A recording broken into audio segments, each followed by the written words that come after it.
kas turpmāk valdzinās skatītājus darba dienu vakaros, kas stāstīs par drosmi, neatlaidību, mīlestību un dzīves realitāti.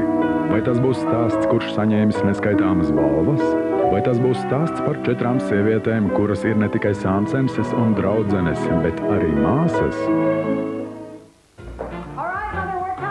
Jā, viņas tik tiešām ir māsas, taču ļoti atšķirīgas sievietes.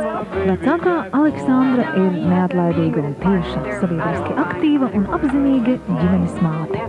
Īpaši nozīme viņa piešķir ģimenes vēsturei, un var teikt, ka viņa simbolizē augstāko sabiedrību ģimenei.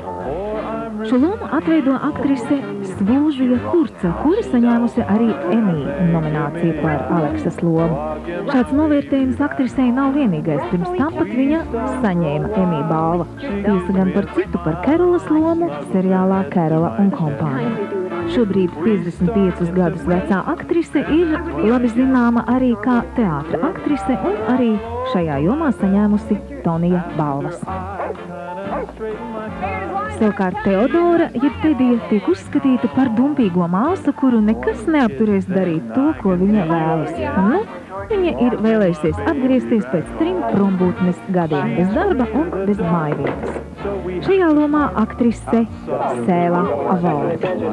Kādreiz strādājusi reklāmas aģentūrā, taču tad pēc draugu ieteikumu sākusi nodarboties ar modeles darbu, no kura, kā zināms, tikai daži soļi līdz aktrises profesijai.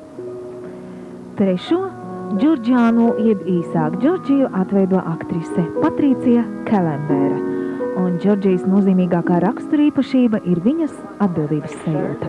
Kaut viņa ir laimīgi precējusies, tomēr dzīve nonākusi strupceļā, jo vīrs palicis bez darba, un viņa ir vienīgā ģimenes apgādniece.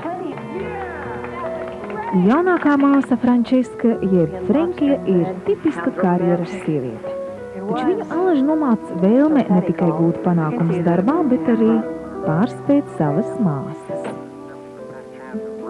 Šajā lomā aktrise Džuliāna Filipsa, un tikko kā viņa ir redzēta arī Rīgā demonstrētajā filmā Mīlestības dienestgrāmata.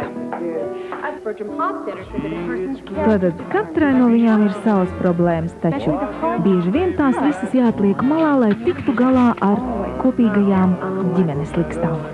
Have you ever tried the French toast? Ellen, you just recited the entire menu. Māsas jau no otrdienas LNT kanālā. Katru darba dienu 6:30 vakarā.